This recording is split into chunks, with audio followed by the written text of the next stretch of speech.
You're listening to a Roddenberry podcast. Hey, do you ever feel pulled in two directions at once? That kind of pressure where you're just stuck in the middle and you can't budge either way? Well, that, my friends, is science. And we're here to talk about it. It's Monday. It's 7 Pacific, 10 Eastern. You're there and we're here, and that can only mean it's Mission Log Live. I'm John Champion. And I'm Holly Amos. Tonight it's time to discuss the penultimate episode of Star Trek Discovery, LaGrange Point. So click the Zoom link or give us a call at 669-900-6833 because we want to hear from you. Earl is patiently holding down the Earl Green Room, so why not make his night and give him a call? There's a Zoom link. You can click on that, or you can give us a call at 669-900-6833. Yes, you can. And while you're meeting Earl, let's say hi to our crew who have joined us in the chat. So kicking things off, there's Alan wishing everybody a happy memorial Sarkaress. I'm going to get it wrong. I bolded it and highlighted it in my read through in the recap, and I know I'm going to get it wrong. So. Well, good. It's time for somebody else to get something wrong. Well, that part of our discussion earlier before we got on the live show here. Dominic saying hello to everybody, says Maul is in charge of everything. You're probably not wrong. BC with an Alamarain. Yeah, every time. There's David. I think we have another David joining us as well. There's Heather. Welcome to the show. One of our fabulous co-hosts, of course. John Arminio. There's Mark. There's Laura wishing us a mazel tov. Right back at you. And let's see here. David Takeshi says, I went to sarkmates.com. The site could not be reached. I assume it's due to an information blockade between the Breen and the U.S. He may be right, but I hope that somebody gets it and we can start to put Sarkaress to use. You know? Yeah. We're missing out on it. Oil baths, the whole thing. Hurry up. This is getting weird. It is, of course. All right, so welcome everybody to the show. Welcome to what we do here live on Monday nights. We're going to give you a quick rundown here of what's coming up on the rest of the Mission Log lineup for the week. Although I got to tell you, we're actually missing one bit of information. So Holly, take it away. Tell us what is happening. Yeah, so this week on regular Mission Log, don't miss the discussion on Star Trek Voyager's Timeless. It's a very special episode. It's a special episode of Voyager, definitely a special episode of Mission. Yeah, I know what it is. Yeah, and it is very special. There's yes. a thing. Yeah.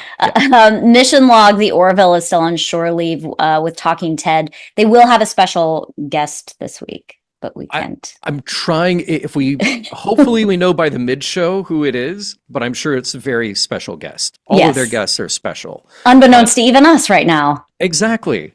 Maybe you want to tune in. The audio show comes out at 12 a.m. on Wednesdays, and then the video premiere of that will drop later in the afternoon, like either 2 or 4 o'clock. So pay attention. And what else we got, Holly? Well, genealogy, I hope you have all been enjoying that. I certainly have. That is on hiatus this week, but it will be back soon. Yes. Yeah. So keep in touch and stay tuned, and you can find out where all the shows are. In fact, Holly, where would they find all of our shows? Podcast.roddenberry.com, and make sure to also like and subscribe to our content, youtube.com/Roddenberry Entertainment, like the video you're watching right now. Yes, just like this video. By the way, speaking of video, I'm very disappointed in my camera at the moment. You of course, you've got your usual camera setup. You have that fabulous virtual set behind you. I'm in this beautiful recording room here at Roddenberry, but our Wi-Fi is out, therefore I can't use the camera that I normally use, and I'm suffering the indignity of using this cheap little webcam. So indignity. yes, it is very undignified. So hopefully all will be back up and running next week, and we'll be fine. Hey, do you want to talk about the title real quick before I do the recap? Oh, I had to look it up to make sure that I was pronouncing it correct. Right. So okay, yeah. I did. I looked it up. Yeah. Okay. Because where did I think I exited out of the Google search, but it's named after somebody. It's an Italian scientist.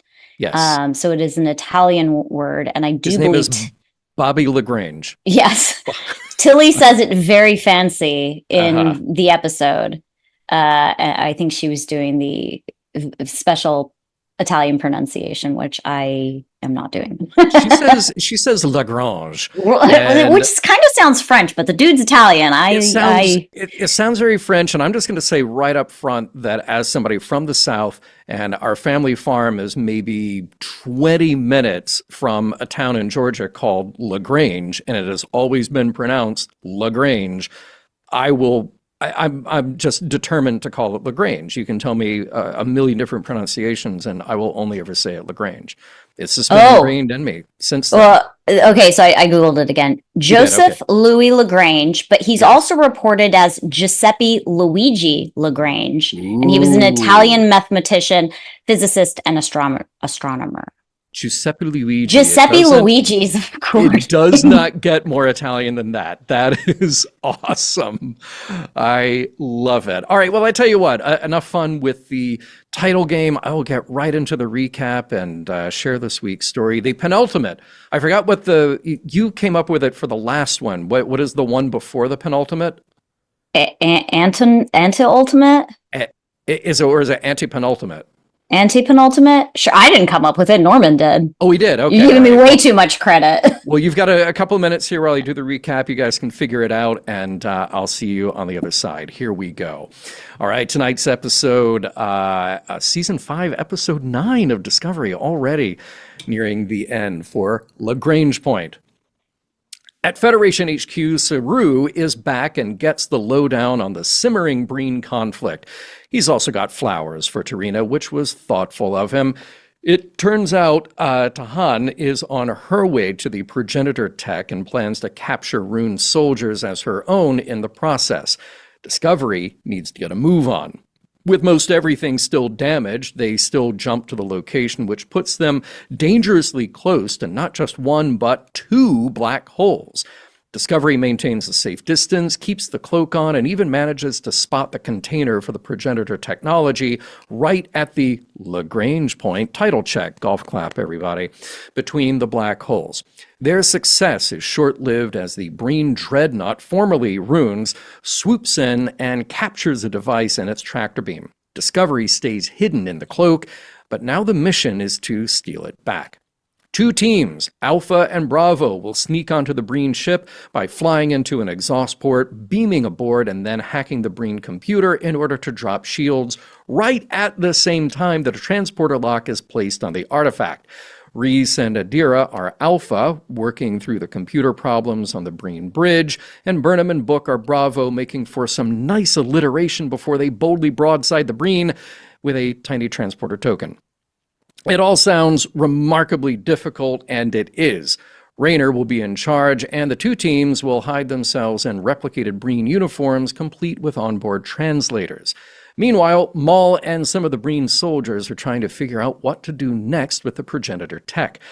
The clues collected along the way are indeed the key to open the thing up, but the first Breen who is encouraged to enter simply disappears into a blinding light. That puts a pause on things while their scientists can come up with a better plan. Maul then squeezes Locke's remains into a transporter buffer that she keeps on her person, just in case. The plan goes according to plan.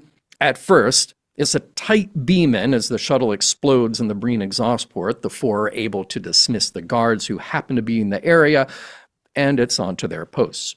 Back at HQ, President Rillick tries to reach out to Primarch Tahal, but Tahal is not picking up the phone.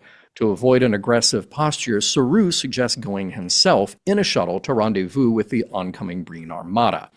The Breen, who are encountered by the infiltrating away team, are mostly confused and ignore them after chatter about the Breen feast day Sarkaress. The easier they slip through without detection, Burnham confides in Book, certain unresolved feelings about, oh, look, a shift change in the guards. On the bridge, Maul gets the bad news that the Breen scientists haven't figured anything out about the progenitor tech, but they're still cracking away at it, one lost guinea pig at a time. And although Book and Burnham made their way into the shuttle bay after beating up the guards and witnessed the most recent failed experiment, their presence is tipped off to Maul when those guards are discovered missing. The whole place goes into lockdown. So, to create a diversion, Discovery comes out of hiding and Rayner hails Maul. That certainly slows her down for a minute, but even the news that Tahal is on the way does nothing to completely stop her. Even with Book and Burnham right on top of the artifact and installing the transporter lock, they are too late, and they are surrounded, and Maul orders their helmets removed. But as long as they're talking, Burnham sends a cleverly coded message to Rayner before she's thrown into the brig, or warned to be thrown into the brig. She wants him to set Discovery's course to ram right through the shuttle bay's force field, provided that Reese and Adira get the shields down. Whatever is in there will be blown out into space, including the artifact, to be beamed back aboard Discovery. When the shooting starts, that's the distraction Burnham and Book need to stay in the shuttle bay and avoid going to the brig. Adira drops the shields on command, and Reese finds himself fighting a couple of Breen soldiers before they are beamed out of the Breen bridge. Discovery is barreling toward the dreadnought, and while Burnham and Book could be beamed back, Burnham watches in shock as Maul voluntarily enters a progenitor structure and vanishes. With seconds to spare, Burnham gives Book a smile and goes in after her. Just then, Discovery breaches the Breen boundary, and that causes everything in the bay to hurl out toward open space. The container of the progenitor tech starts to tear itself apart, hurled back toward the black holes. It's no longer contained, but rather a ball of exploding gas and light. While there's no sign of Burnham or the others, Book and then Rayner insist that she's there and they'll find a way to get the tech and their captain back. There's a lot going on. Yeah. A lot of alliteration. But this is a shorter episode, you know? Did you notice that? But it was dense. Yeah, it was very dense. But I like that. I like that they just kind of picked up the pace a bit. So. Sure, but I do think there were two parts of it that I was like, I think we need to show a little bit more urgency here, my friends. Yeah. Wait, urgent? It wasn't urgent enough? Like all that? Well, they're like, the Breen are 15 minutes away, and they're just like, ho hum, and then the Breen show up and they're like shocked, and I'm like, maybe you should get that thing on board pretty quickly here, and then they just watch it get beamed away, and I was like, okay. And then when Michael pulls Book aside and is like having a heart-to-heart with him, I was like, I don't know if this is the time, Michael. Okay, here's the thing. So unfortunately, I feel like Discovery gets criticized anytime they take a moment to address any sort of like emotional or personal aspect of these characters. Because it's character development. Yeah, it is. And I think that stuff is important. But when you do it right in the middle of an action scene, it just becomes really obvious and unfortunate. Like there's a time and a place, right? Yeah. All right. Well, I tell you what, let's talk to our first caller tonight. We got a lot of people lined up, by the way, so I just want to give a shout out here. Dr. Nani, Paul H., Brandon, Dave, Alan, John Arminio, and Mark. So we're going to get to everybody, but we will just kind of zip through and make sure everybody has their moment. All right. So, Dr. Nani, welcome to the show. How's it going? Yeah, it's going well. Almost done with graduation season. Oh, good. One more to go. Been to 5 so far. Wow. Holy cow. Yeah. All right. Well, as your students graduating, so is Discovery graduating end of its 5th and final season. So makes me sad too. Yeah, bittersweet all around. But what's on your mind tonight about LaGrange Point or LaGrange Point? However you say it. Well, it was funny when I joined the room and you guys were talking about Michael and Book's emotional moment there, and I had noted that one too, because it's like, well, yes, you guys have been avoiding each other. It's called emotion-focused coping, which is a good thing to do at times. But if you don't go back and actually address the issue, then it doesn't ever get better. But I don't think in the middle of invading the Breen ship was the time to try to go back and problem solve. Yeah, maybe do that in therapy. Yeah. Exactly. Well, hang on. All right, I'm going to counter my own argument here. You are our resident psych expert, and I guess is there some truth to the idea that in a high pressure situation where they feel like, okay, well, this could be the end, which happens every episode, is that realistically a time to blurt out the maybe underlying feelings that have not been resolved. I think that is something that does happen. I have to admit, I haven't been in too many life and death situations myself where I've felt the need to have to do that. Yeah. But I don't know if she really had to like literally pull him aside to do it. They couldn't have walked and talked or something, because it's not like they can actually see each other anyway, right? So, Yeah. I mean, I'm assuming they can't actually see each other with those helmets on. So, yeah.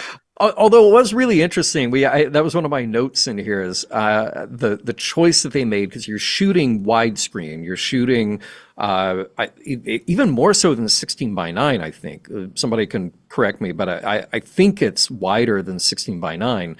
But the mask is only as wide as their faces, so they kind of do all this technology out to the side of them, and I wondered if they had a heads-up display where they could obviously they could communicate with each other and not broadcast it to the other Breen, but could they see each other? I don't know. Seems like there's a lot of I don't know. That would be really close. If yeah, I very, mean, very close. The mouse is right there, right? So, yeah. Well, you could do a VR kind of thing. Jane calling it out in the chat says Burnham gives the old moony eyes at Book, and yes, you are right, Jane. But can he see them? I don't think they can see each other. That would be so distracting if inside the helmet I need to see all of the Breen to do my job, but then there's also like all of my compadres are like sprinkled along the outer edges. Screens, yeah. I mean, Apple Vision Pro, you got your 3D avatar in virtual space right in front of you.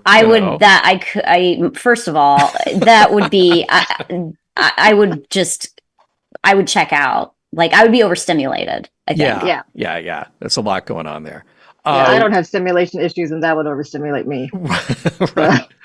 What else you got, Doctor?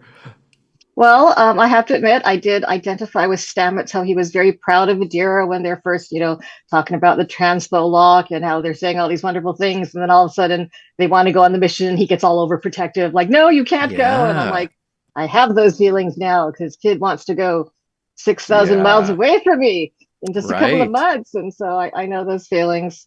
And the only other thing I thought I would mention was that given that it's Memorial Day, the nice little discussion between Saru and Trina about service to others and trying to balance your service with the love for your family and trying, how it's hard to do, and made me think of first responders first, because my brother is a fire captain and I've got students I have one that's a battalion chief, another that's a few that are cops and things like that, but our military too. And I've had a number of those students also. So I thought it was fitting for our Memorial Day mission log.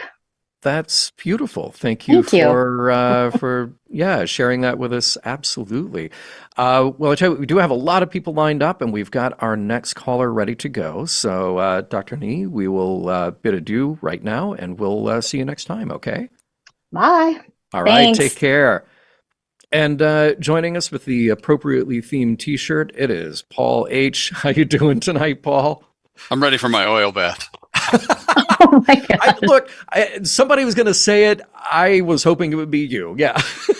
So, wait, John, looks like we may have a special guest. Oh, we have a guest? All right. Yeah. You, as a guest, brought on a guest with us. And there he is. Oh, fantastic. It's Scott Palm.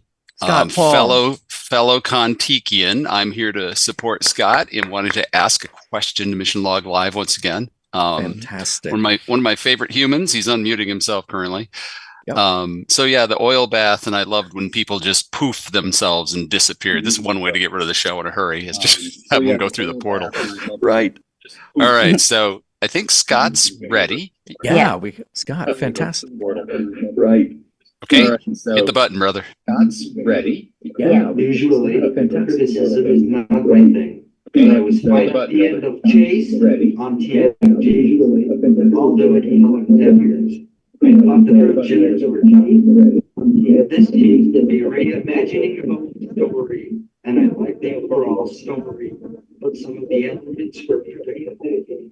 Everybody will figure out that the tech is too dangerous for anybody to have, even the Federation. Starmates will come to the realization that it's too dangerous.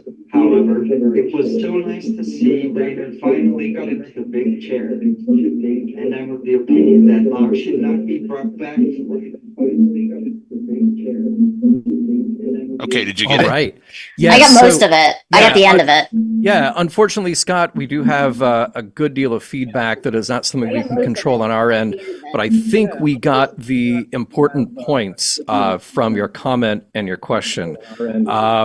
So I guess, Holly, do you want to sort of work backwards on that? Because the thing that stuck with me is something that I fully 100% agree with you, Scott, that they should not bring back Locke. Yes. I feel like this is such an important learning moment for Maul, and that is possibly the thing that completes her character arc. So, yeah, I totally agree with that. Nice to see Rayner in the captain's chair. Definitely agree with you there. And as far as do we think, is that the question, is asking if Stamets is the one to kind of save the day because math doesn't lie? Great line. One of my favorite things. Yeah. What else, Holly? Well, he also was talking about how he doesn't, the technology is too dangerous and that nobody should have it, if I heard correctly. Yeah. Which, I mean, that's something that we've talked about in the last couple of episodes, is whether or not Michael specifically, who has it all figured out and apparently has like the phrase, which is like the key code or whatever, whether or not she's worthy versus whether she and by extension Starfleet should have it, or the United Federation of Planets, I guess, is, I mean, I still don't think that anybody should have it, so I agree with that. I mean, I wonder, I feel like maybe Scott and I are thinking the same thing, that we're waiting for that moment, that Raiders of the Lost Ark moment where India's up on the hill and he's got the bazooka. I'm going to blow it up, and it's because nobody should have the Ark. So what will happen? Will they blow it up, or will it end up in a crate in a warehouse being watched over by top men? Maybe it's going to end up in the archive. Maybe it will. Maybe. As long as the archive didn't get blown up. Well, I was going to say that seeing a library get destroyed was kind of, the saddest thing. It didn't get destroyed. It just got damaged. It got badly damaged, and who knows what got lost with it.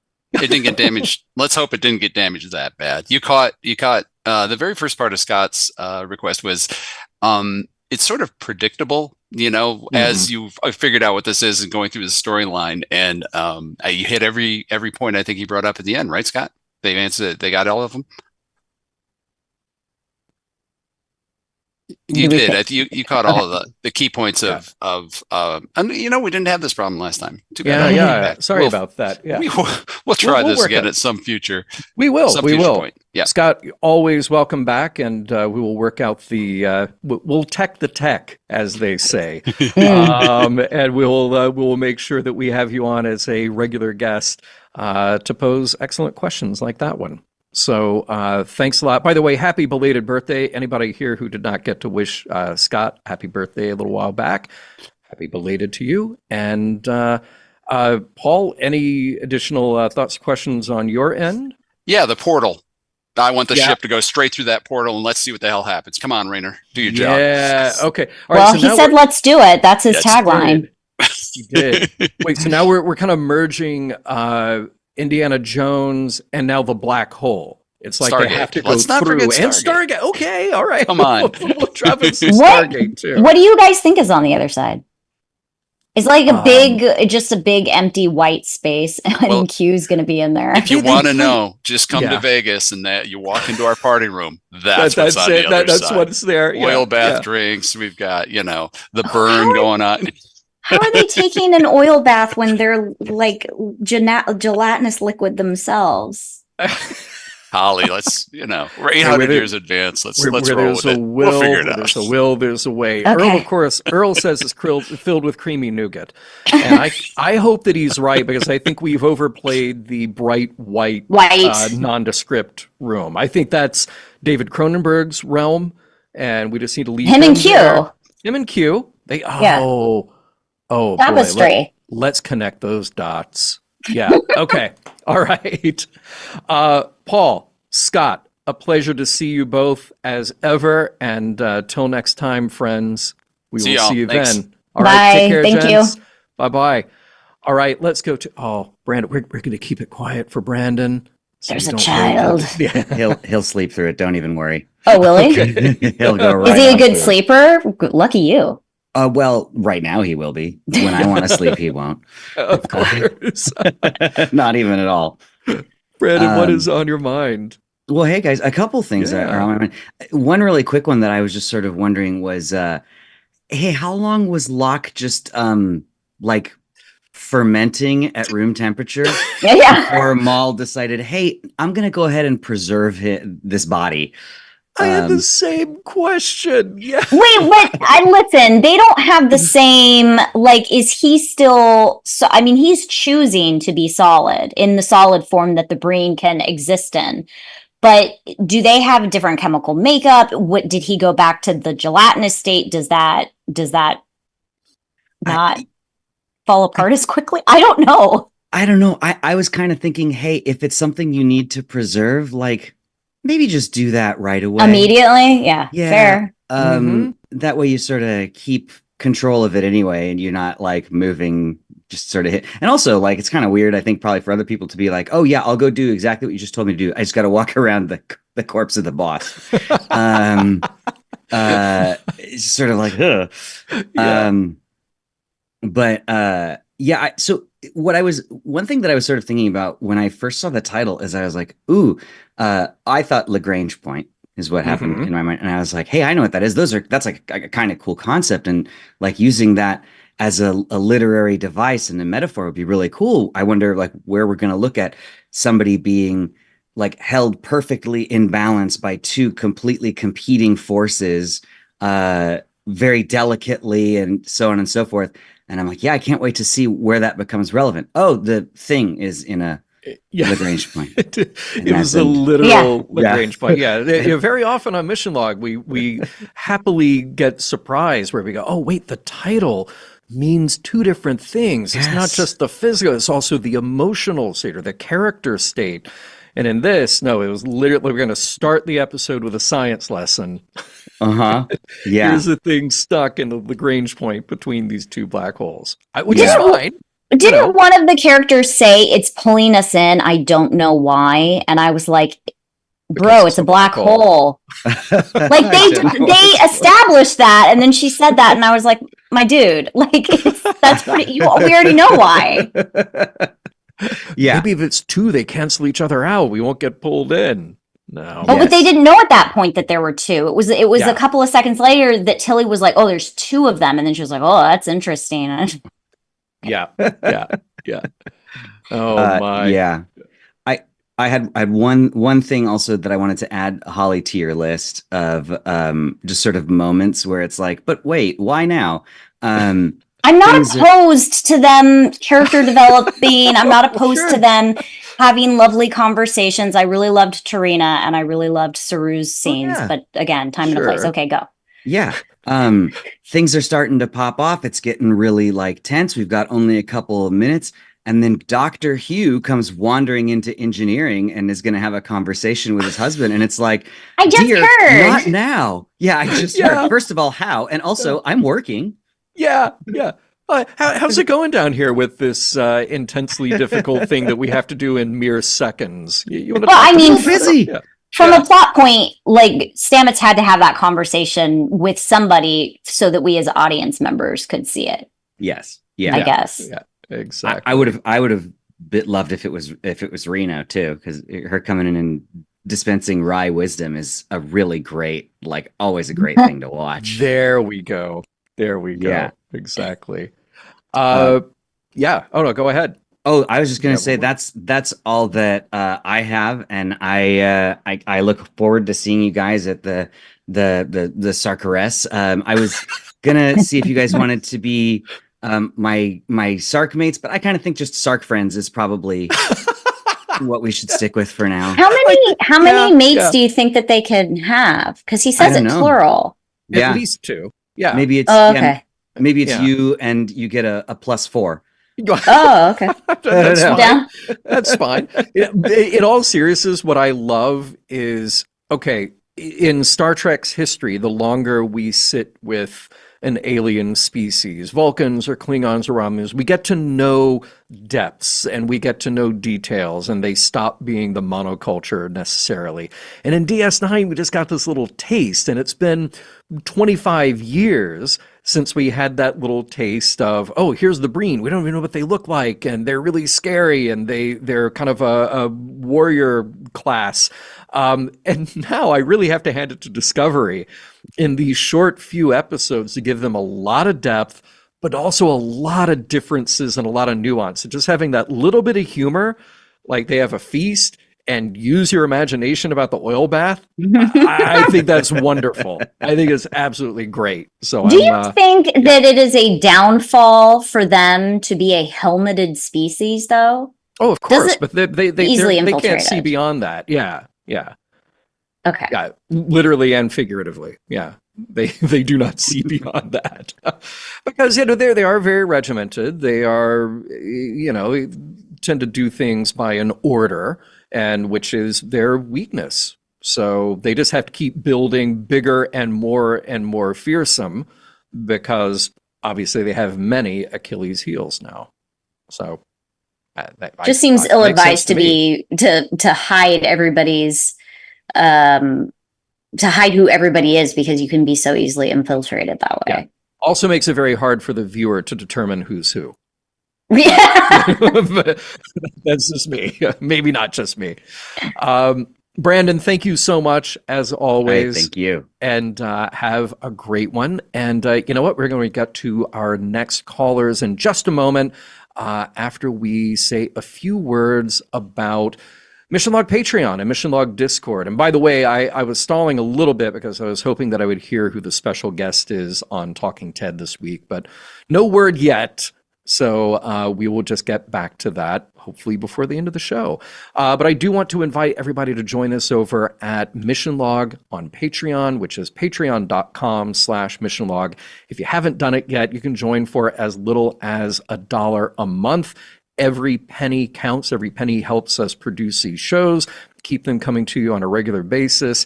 But more importantly, there is so much fun to be had in the community that is our Discord.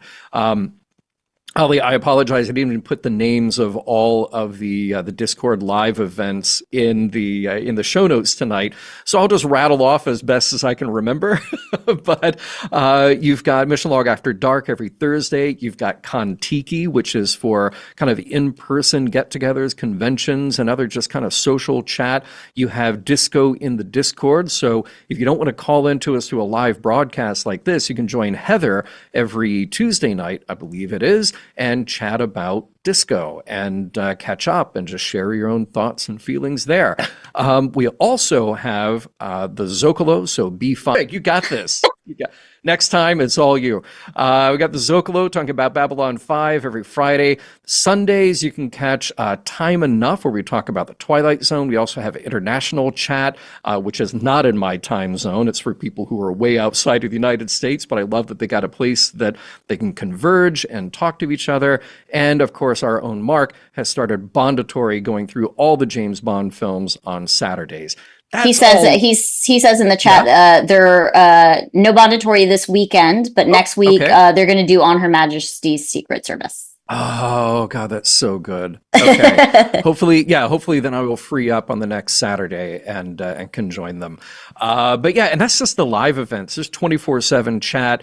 It is just such a great community, and I am so proud of the way it's grown over the last few years. So join us. Go to patreon.com/missionlog. That is your key to our Discord, and we will see you there. And we will just be forever grateful that you have supported the show. All right. Speaking of show, let's get back to things. Let's meet our next caller, and that is Dave. He's one of the Daves. One of the Daves, yes. There are many Daves. I am one of the Daves. Yes, yeah. But you, singular Dave, you have joined us. And I guess you're probably buttering up Earl because you brought a porg with you. It worked. Yeah, in the real green room before. Yeah, I brought the porg in, and Earl instantly noticed it. and got his porg out and we had a little porg moment. So that was and good. it was like, oh, let's open the virtual doors and get you get you the good seating here, get you into the show. My porg brother. Worked. I totally greased the wheels. Yeah, nice. Definitely. Nice. Well, what's on your mind tonight? Well, enjoyed the penultimate episode, and just calling in to talk about it, of course. But I was thinking about things in the episode. I was not sure. We talked about the LaGrange point earlier, and I thought that was great and all of that. And I think there could be a double meaning there. But moving towards the end of the episode, so the canister that had the portal in it, or whatever we're calling it, the progenitor tech. Yeah. When it got vacuumed out into space, they rescued Book just fine, but the canister exploded. Did I miss something? That there was like, I mean, it seems to have created like a door or portal or something, but why did that thing suddenly? Probably because it's not sealed anymore. Even the right word, but it was out there in space for 800 years. But it was sealed. Yeah, when they put the canister in, when they put the key in, it opened it up. And so when it got sucked out into space, the portal was still open because both Maul and Michael had just stepped in. Oh, you mean like sucked the out. front door? Yeah. Okay. Yeah. I mean, imagine. I didn't think of that. Okay. Imagine shooting, one of the space shuttles into space and the doors open, or even a plane. Yeah. Although I feel like it started to implode because the doors open. Yeah. I had a similar thought as you, though, Dave, because I watched that sequence a lot and just trying to see kind of what the pattern was. And it's like little corners have little edges to sort of start to like melt and explode. There's many, many points on the thing that come apart. And I wondered if, like Holly's saying, is it just because it was open, it was unprotected, and that's what would happen anyway with whatever the huge energy is that's stored inside of it? Or is it some sort of like preservation mechanism? Like if it could be that too. I didn't think of that. Found and knocked around or whatever, does it just kind of do that to keep people's hands off of it? Who knows? But maybe we'll find out next week. Or maybe that was the true opening of the door. Maybe the thing they thought was opening the door was only, I don't know, cracking it. Maybe it had to be out in space to. Right. Okay, this is now the portal. Now you're invited in. Which actually that's not good because then Michael went in there too early, and I don't like thinking about that.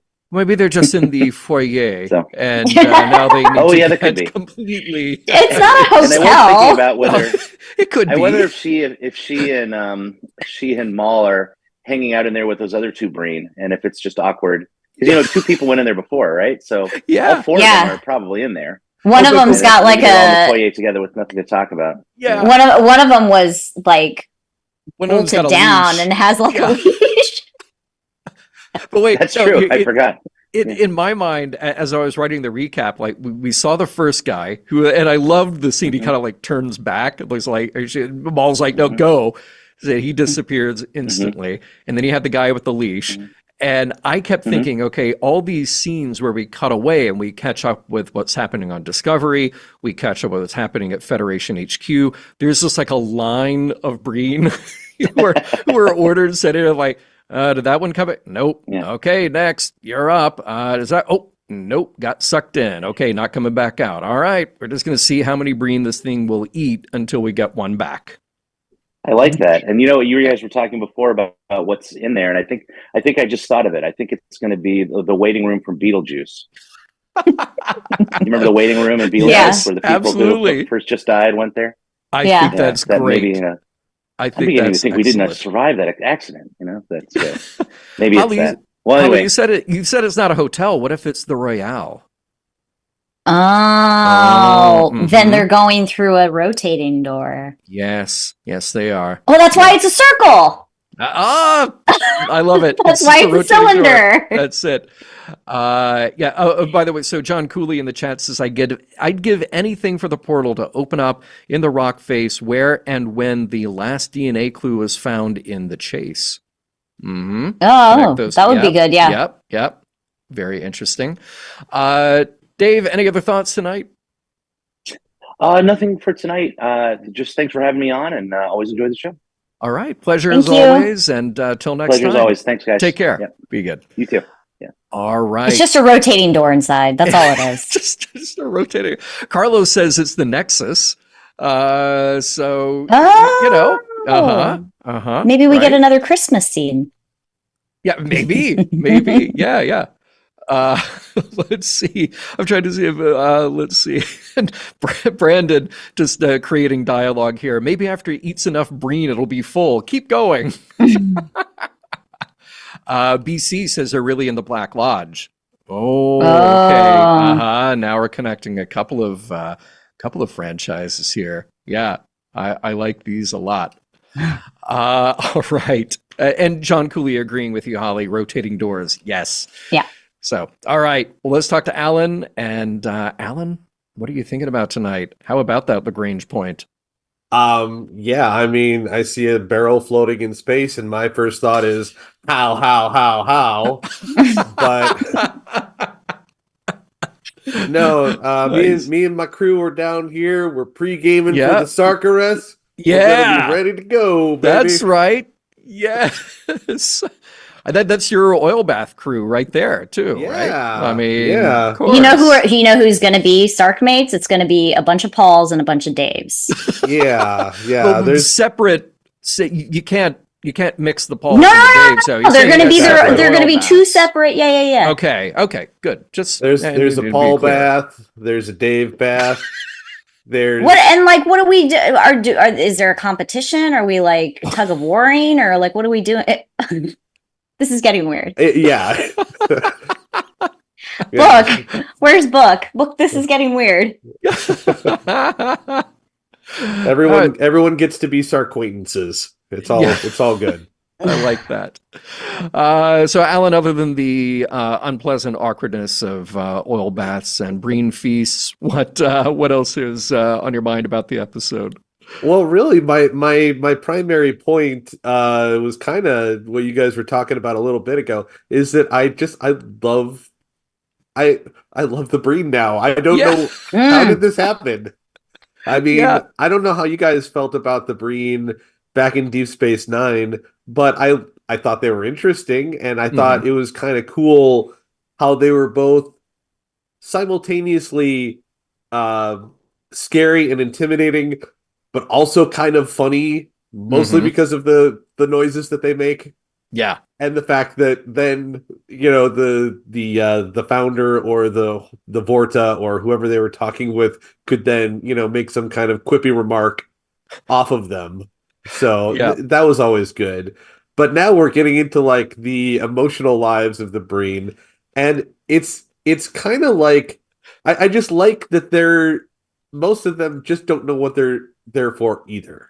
They're just kind of hanging out, doing their jobs. They're like the stormtroopers from the other franchise. That's what I was thinking. They're just like, if you were to like prosecute them later for like war crimes, they would just be like, I was just doing what I was told. We were just hanging out on the Death Star talking about the T-115s, and well, I don't know what I was doing out there. I was just where I was told to be. By the way, Earl in the chat here, he nailed it and said, as far as the breen and DS9, they benefited greatly from proximity to Jeffrey Combs. Oh, everybody does. Obviously, that's sort of no doubt. Again, that is a scientific rule. The math there does not lie. So yeah, but this is a tricky thing though, because Star Trek doesn't always do comedy well, and what we got here wasn't comedy, but it was a way to just lighten them up a tiny bit without completely undermining who they are. Like you still get that they are dangerous, and you still get that there is this massive kind of breen structure holding all of this together. And obviously they don't hesitate to kill each other. But you just give them a little bit of individuality, and it hit all the right notes for me. That little exploration. Yeah. That moment right at the start where Maul hands the key to Erisur, and then he's like, no, this sounds like something that I'm not going to be doing. You do it. That's such a perfect moment. Yeah. Agreed. Can I ask a question? Because I have this in my notes and I would like to get feedback. That's why you're here. Yeah. Do you think that improv is part of Starfleet training? Ooh. Oh, that's a good question. I did theater for many, many, many years, and I took improv classes. Obviously, I was more into musicals and stuff because I was a dancer.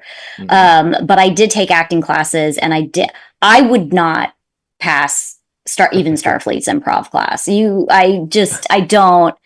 Everybody seems to improv so well on away missions when they're like trying to hide their true identities. I don't think I could. Well, maybe it's that But that can't come just naturally. They have to have had training. Well, maybe it's that improvisation is a quality that makes somebody in that line of work so good that those are the ones who end up going on those types of missions. So there might be, But what if Adira was not good at improv, but they were the only one that can hack the system quickly enough? Well, she wasn't particularly good at improv. Yeah. I mean, Reese definitely. Reese was improving for them. Yeah. I mean, sure, but still, he held the. Dave says LaForge would have failed an improv class. Yeah. I think that Starfleet certainly has, after school clubs for improv at the academy. Right, that's a given. Like there's. Just as certainly as there's Starfleet juggling club, there's an improv club. As for their skills here specifically, again, what I love about the breed is that they seem to be fairly easy to impersonate. You just have to be like, no, screw you, that's why. Yeah. And then you're good. I mean, Michael makes that clear because she's just like be mean and yell at people. It's kind of Klingon-ish in a way. Well, it's kind of a fun thing, go back to the Tellarites. Think about Archer's interaction with the Tellarites. It's like, no, you gotta get on the same level as them, and then they will respect you. But if you're on your way to the bathroom in high school and you don't have a pass, just act like you know where you're going and you're good to go. And you're supposed to be there. Yep. Yeah. I'm supposed to be here. Exactly. What else, Alan? Well, I think I solved a mystery this week that's kind of been bugging many people. The disappearance of Owo and Detmer. I found them. They are just called Asha and Jemison. Clearly, those are the same characters. They wrote them to be the same characters. There must have been some sort of conflict with one or both of Emily and Yoon. And you just scratch out one name. It's almost as easy as watching Generations and spotting the Bones and Spock lines that they gave to McCoy or to Scotty and to Chekhov. Yeah, it's like you're now medics. Come with me. It's like, that was Bones' line. Jim in the chat says Owo and Detmer need to come back for the finale. Yeah, they do. That would be great. Really getting obvious. One of my first notes in sizing up tonight's episode was, look, Saru is still on the show. So that was nice. I have a really bad feeling. I have a really bad feeling that Saru is going to die before he gets to get married, and that makes me sad. That is my great fear at this point. I have a feeling that his absence was building it up for us to be excited to see him again, and then they're going to rip the rug out from underneath us. I think he's going to die. Son of a okay, and that just feels gratuitous. And it's not like there isn't a situation in a certain movie where a character appears to die very early on, and then we get the relief of, oh no, he's all right, everything's okay. And then right at the end of the movie... By the way, Wrath of something or other, Heather says it correctly in the chat, I will riot. My notes say, I said in my notes, I will flip a table. Saru has become a essential character for me in Star Trek. So none of them are really essential anymore. It's the last episode. Yeah, I know. All right. Well, on that note, Sorry. thanks for getting our imaginations inappropriately run wild with this speculation, Alan. Thank you. Yeah. Well, yeah. Off to the oil baths for me, I guess. I guess so. Well, enjoy, and we will see you next week. Okay. Have a good one, guys. We'll Bye. talk to you Friend. later. Be good. Bye-bye. Bye. All right. Let's welcome to the show John Arminio, fellow podcaster. And how are you tonight? I'm well, thank you. How are you? I'm doing okay. By the way, I brought up the tribute to Roger Corman. It is on my computer here thank in the you office, so much. and I've been getting bits and pieces of it kind of in between, when I need to distract myself from Star Trek. So It's a palate cleanser. stuff. It really is. Yeah. I'm a big Roger Corman fan. Yeah, me too. And wish I could have met him. I mean, he only had 98 years to do it, but yeah. He lived a lot of life for those 98 years, so we're very thankful we got that. Exactly. Well, what's on your mind about disco tonight? So I'm going to keep my comments about it to this episode because I don't want to ruin anybody's vibes for the final episode. Sure.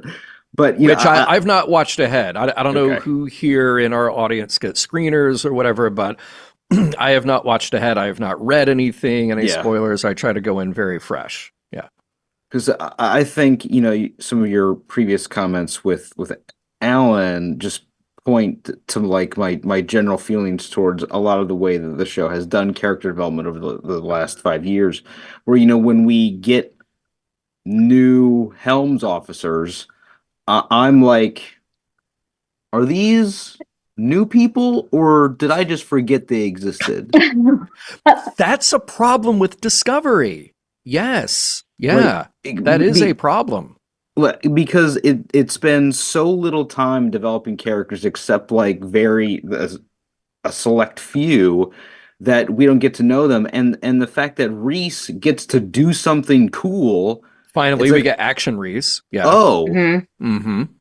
This is the first time this character has done anything interesting besides say, like, yes, sir. Yeah. Coordinates inputted. Yeah. And then when we do get character development, it's when it stands out so starkly that we say, why are we stopping in the middle of this action scene to have a conversation?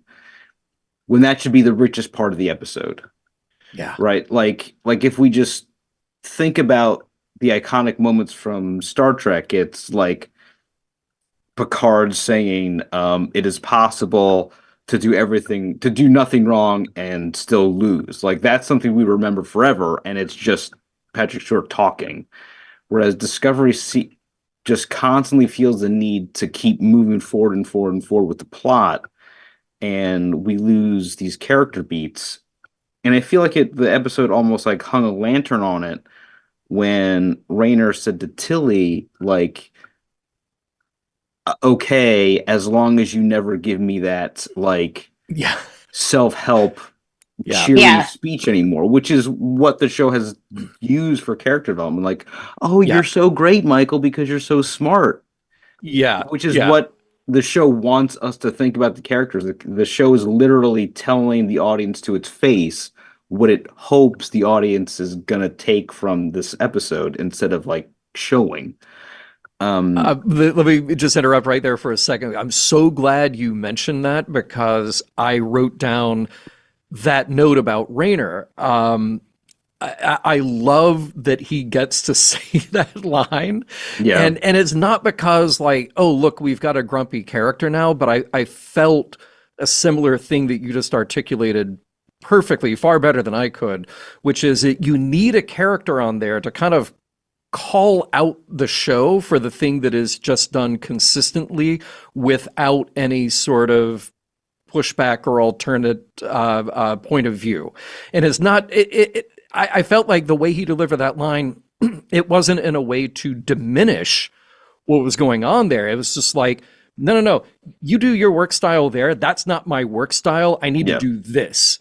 Right. He knows that he's not going to benefit from, what did he call it? Warm and fuzzy encouragement. Yeah. It's self-awareness that he knows that he's not going to benefit from that, because that's not the way that he operates. Right. It's like a love language. It's like a love language. Like, he knows that that's not his love language. Yeah, the warm and fuzzy encouragement. And I my note was, the show needs more of this.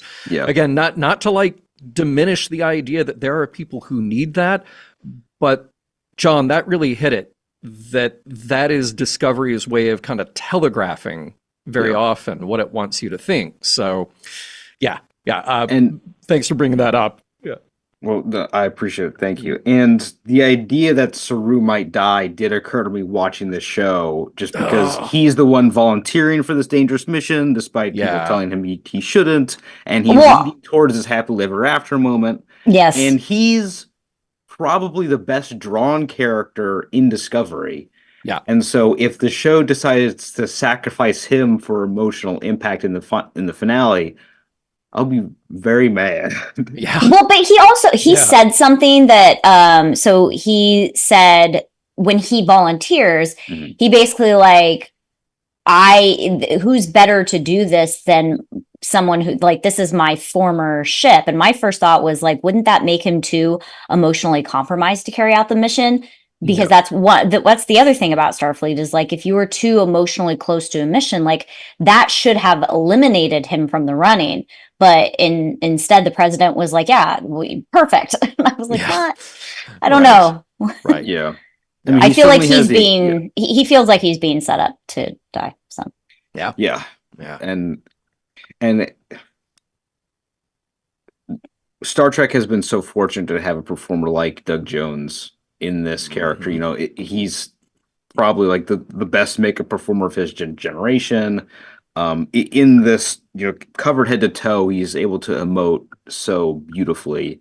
And I'm thankful that we had him for as long as we did, but it feels like he deserves a better ending than to be killed off because of the show's failing to properly develop its characters. Yeah. Now that hasn't happened yet, and so I'm griping about stuff that might not even come to pass. Right. Maybe they'll surprise us. Yeah. And be like, aha, you thought we were setting him up, and no. And like, I don't even feel like I understand why Michael and Book aren't together. Like, I don't think the show has given us enough reason why they've like they seem like a good couple, and then now in the season they're broken up. I mean, he went rogue. Yeah. During that part of the season, but even then, it didn't feel like there was truly an emotional falling out. Yes, it was just like, well, now we're at opposite ends of this mission. Okay. I think they both probably recognized that it would be a conflict of interest for them to stay together, because they were at opposite ends of the spectrum in regards to what happened. So, but they definitely still love each other. So yeah. I kind of feel like, get over it, you two. Incredibly gorgeous people who care deeply for each other. Right. Well, I mean, that's what they're trying to do in the middle of trying to infiltrate the Breen. Yeah. So the show's paths to getting these character relationships like developed just keep crisscrossing and working at cross purposes. It's frustrating as somebody who loves Star Trek so much. Agree. Very well said, John. And I hate to cut it short, but we do have one more caller, and I look forward to more conversation like this in the next time. Thank you so much. Thanks, John. Take care, friend. Be good. You. All right. And wrapping up the show tonight, our very own Mark, host of Bondatory in the Mission Log Discord. How's it going tonight, Mark? Good, John. Good. Oh, just hold on a second. There's something behind Holly. It's a hallway. But there was some Breen. Okay. Oh, good. Thank you for that. No, I just wanted to come out wearing my Stargate gear for you guys and make a couple of points about black Very holes. Nice. Excellent. First of all, I wanted to say, anybody think of black hole sun or supermassive black holes playing it always in their mind? Because Black Hole Sun is my favorite song of all time. Is it really? It is. I have a tattoo of a black hole sun. Okay. Yeah. All right. And of course, speak before I get to my main point of black hole suns, of course, you can't help but think of black holes and think of this ship. Oh, There baby we go. Kelvin. Yep. The USS Calvin that I made myself. Love it. Love it. But yeah, I think black holes are interesting. It makes me wonder if perhaps they might have a little fun with things, and you find out that there's red jelly wherever on the other side, because that helped to make black holes, and there's multiple black holes there. Because generally they don't.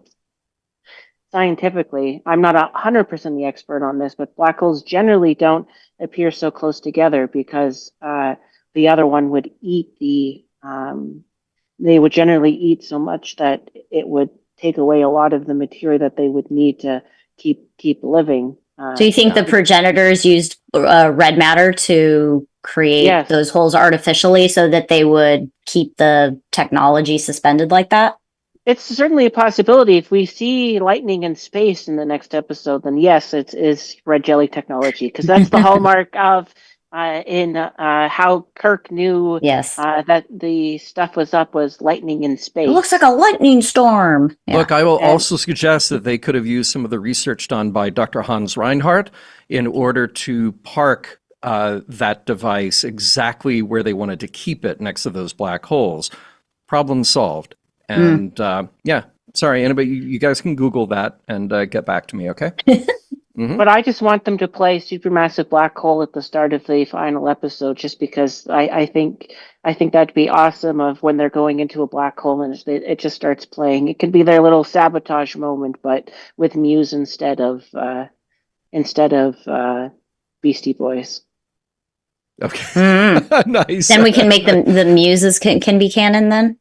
Beastie Boys is canon now. Yeah, it is. Yes. It is, yeah. Well, and the thing is, it would also mean that people would know the song more than for just the baseball scene in the first Twilight movie as well. Fair. Yeah. Oh, very probably. Good. Very good. Awesome. What else? What else is on your mind tonight? In addition to black holes, or we can stick with black holes, Ramona, if you like. I did want to mention I made a mistake. It's already started the week. On Her Majesty's Secret Service is not next week; it's the week after. It is Casino, the 1967. Oh, the first Casino Royale. Right Casino Royale that we are covering. The first non-canon Bond movie. Which is a comedy. Yes. Starring David Niven as James Bond. And starring Woody Allen as James Bond. And Peter Sellers as James Bond. Ursula Andress as James Bond. I've seen that movie many, many times. I love it. It's a great movie. It is, in all of its terribleness. Okay. Yeah. Oh, yes. It is a train wreck of a movie, and I'm looking forward to covering it because there's only a few James Bond train wrecks, and that is one of them. But I look forward to talking about it. But then after that, of course, is On Her Majesty's Secret Service, the one and only movie by the actor who did that one. Yeah, and George Lazenby. Wonderful. George Lazenby, and then we do the last, and of course, the week after that one is then the last canon Sean Connery one with Diamonds Are Forever. But yeah, and I just think it's neat that, quite frankly, I would actually love to see a Star Trek series that lets them have the Federation version of a 00 agent. I think when they Section 31. When they talked about Section 31 at all, that's what I want. I didn't want the clandestine place that undermines the values of the Federation. I wanted these are the people who just do the dangerous stuff, like a James Bond kind of thing. But hey, that's me writing a whole book about my frustrations with Star Trek. Mark, thank you so much for joining us. Thanks for doing what you do in our Discord, and we will see you there again soon, and we'll see you next week, I hope. I'll try. Thanks, Mark. All right. Take care, Mark. Have a great night. Holly, as we wrap it up, any important notes you didn't get to? Any thoughts, ruminations, questions about tonight's episode? No, my very important question was the improv, so I'm satisfied. That was a great question. And the whole time I was watching it, I was like, my anxiety could never allow this, and I know I'm not that good of an improv person, so I could not be sent on this mission. When you talked about one of the weaknesses of an organization like the Breen, also think about Klingons, et cetera. Like, okay, they have a lot of strength, they have a lot of force, right? but they maybe don't have a lot of nuance. Maybe that's one of the things that makes Federation worlds, at least humans, a little more nimble, is that they can improvise and come up with clever ways to solve their problems, as opposed to just whoever has the biggest gun wins. So maybe that's the thing. All right. Well, take care, everybody. And with that, Mission Log Live is produced by Roddenberry Entertainment. Technical production on Mission Log and Mission Log Live by the ineffable Earl Green. Be sure to visit podcast.roddenberry.com for the latest from Roddenberry Podcasts. If you'd like to support Mission Log directly, give us a look at patreon.com/missionlog. Thank you again to Holly, co-host this week. Thank you to everyone who joined us live or later. We look forward to seeing you all for the finale of Discovery Season 5 and the series with Episode 10, Life Itself, next week. This is a Roddenberry podcast. For more great podcasts, visit podcast.roddenberry.com.